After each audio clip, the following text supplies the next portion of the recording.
All right, guys, it's been like almost a year since I've posted anything. That's just been busy. You may notice I'm in a slightly different place.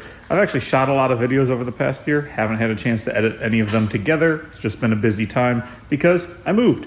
What I'm gonna hit today is not all of my moving. We'll probably get back around to that, but I just wanted to get a video up. Haven't done one in a while. So today we're gonna explore a new car that I got and one of the little problems that there is with it. And frankly, there weren't a lot of videos out there for this, so I figured, why not? Let's shoot one.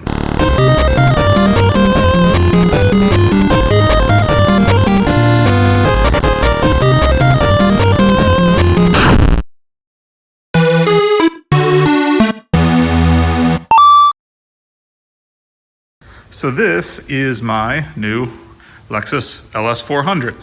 Bought it off of a friend that, frankly, it was a great deal, and the car is in almost meticulous shape. It's a little dirty right now because I've been driving it around a little, but this thing is darn near brand new inside. If we take a look, seats are new, only about 87,000 miles on a car that's 23 years old, so pretty good deal. So one of the things that is actually wrong with this car, there's only two things that were wrong with it at all. One, the hood struts were shot. That was an easy fix, 15 bucks off of eBay, 10 minutes worth of work, not worth actually shooting a video on. But what was going wrong and what is still going wrong is our power tilt steering. So the telescoping works just fine, but the tilt doesn't work at all. So let me show you what's going on right now so you can see it, and then we're gonna fix it. Now that the car's all fired up, we can hop over here to the side, and you can see my telescoping works no problem. No big deal there, but my up and down does absolutely nothing.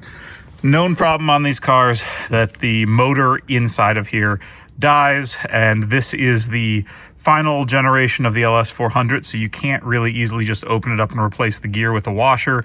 You gotta get a new motor.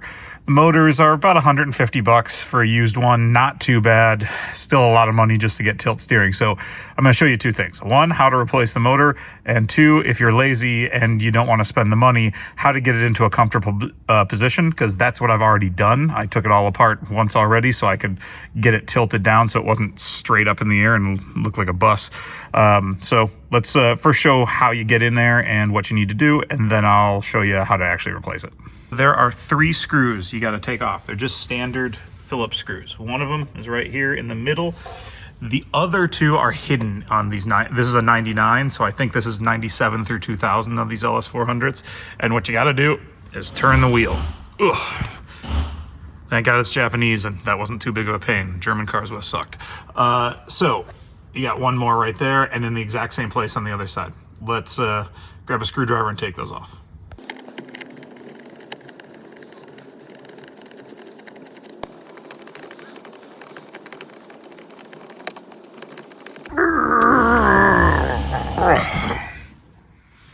There we go. All right, we got this done. This is pretty easy. This just kind of pulls down and unsnaps. There we go. And then you got to watch out on the other side because you do have the button here that you got to look out for, and then kind of pull that out. I also find that it's easier to move this all the way out, telescoping towards the driver, which I took the keys out, so I got to put them back in to telescope that out to get that plastic piece off. I've ripped this off, ripped the plastic off, sitting down there, no big deal. So the motor itself for the tilt control is actually this guy right here. So you can see that there's a 6mm bolt on this side. There's another one over on this side as well. Those 2 bolts are all you need to take it out, and then it has got a shaft. So here's the motor, and then the shaft goes into this little guy here. This is the plug for it. So gotta take this plug out no matter what to get it out of the way. If you wanna manually adjust this guy, even if the motor's blown, take this out and this out, the 2 6mm bolts on each side. And then you can manually spin the shaft into the receiver, which is right here. And you can kind of adjust the height of the wheel when you're doing that. So once you take those out, you can just kind of spin it. Now, you're not going to be able to get it as granular because, frankly, spinning the motor on the shaft is, you have to do it in 360-degree rotation, so you probably only have 2 or 3 positions you can get this thing into.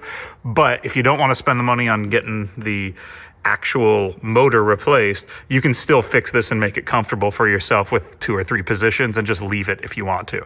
I'm not going to do that. I'm going to take the motor out and replace it.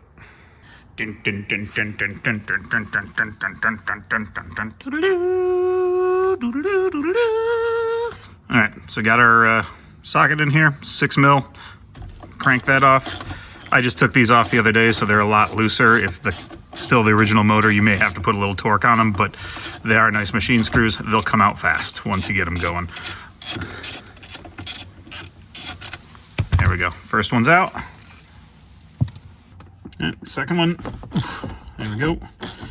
Now, as soon as this guy comes out, the whole tilt steering system is completely disconnected. So this is not something you can just take out and drive the car around with. I'll show you why in a second once we get this out. All right, there we go. Out. So now that that's done, this is how floppy your steering wheel is. Not very safe. So don't do that, guys. I mean, it could be fun if it's an old beater and you want to race it around the corner and laugh, but don't do it for real. So this is going to be kind of hard to do because I'm not using the tripod today, but this is the motor itself. If you want to adjust it up and down, you can actually rotate it like this with it not being plugged in, and then line up your holes for the tilt where those 6 millimeters went, and you'll get a certain degree of tilt. Tightening it in makes the steering wheel lower, widening it out makes the steering wheel higher. But I got to remove the entire thing, so I'm just going to keep unspinning it until it's removed here, which will take a second. There we go. And okay, I can't do it that way. So I think I got to take out this as well. It's probably a clip on the back of it that I didn't see earlier, so I can replace the motor. Excuse the beeping because there's no way to make that go away without not being able to get the camera angle. But I just plugged in my new replacement motor here. I haven't pulled the older one out yet because I gotta get the snap ring. I figured it out. There's a snap ring on the back. But I did want to see if this thing worked. So now I put it in and here we go. Just my tilt. So it's working as planned. Now what I did have to do to this thing once I plugged it in is I had to click down a bunch of times on the controller motor for it to establish a lower limit, because there's some controller somewhere between there and there that tests the load limit so that it doesn't burn out the motor, which clearly isn't working the way it's supposed to because that motor's burnt out. But you're not going to be able to just plug it in and get full access like this. You may have to click down a bunch of times and get little tiny movement out of your new motor. If you get that, then you know your new motor is good, and then it's just a matter of swapping it out. More annoying dinging here, but it's the only way I could get light in to get up underneath this thing. All right, let's see if we can do it from this side.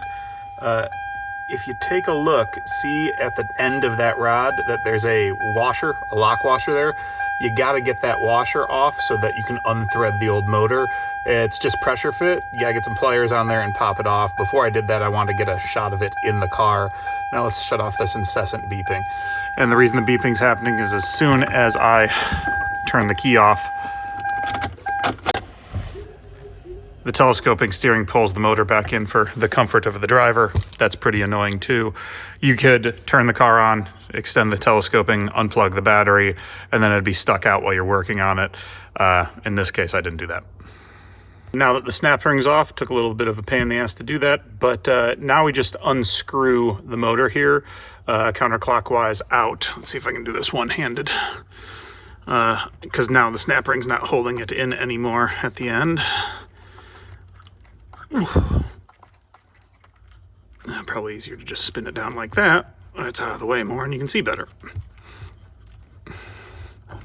And there we go. Out it comes, snap rings off, and now we can replace it with our new one. New one is threaded in, and now I just gotta spin it in until it hits the limit.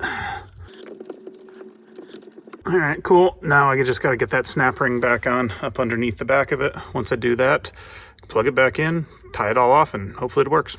We got everything back in. It's all just finger tight right now. Plug the power back in, and that's all good. Feels solid. Let's put the keys back in the ignition. So our telescoping is working. Everything's good there. And why is our motor not working when it worked when it was outside the car? Well, that's very interesting. That's very confusing to me as well. Let's figure out what's going on. Figured out what the issue was, and it was because I had the motor spun in too far, and it needs to actually sense a little bit of its lower limit, not its upper limit. So what I did, I'll move this around so you guys can see, is I unscrewed the motor, I disconnected this, and I unscrewed the motor all the way out, and then I kept tapping down, and now you can see my motor's working again. Now I should be able to put it back together and have everything work. We have working tilt steering. Look at that. Goes all the way up, goes all the way down, goes all the way up. Time to put it back together and call it a day. All right, guys. Shot it all on a cell phone. Haven't done anything in almost a year. Wanted to get some stuff out there. Here it is. Hopefully this was helpful for you.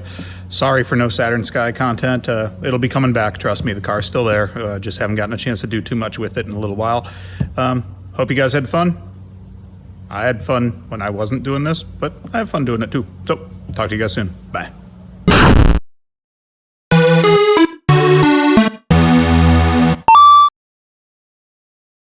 Hey Lexus, are you happy that you have a tilt steering wheel again?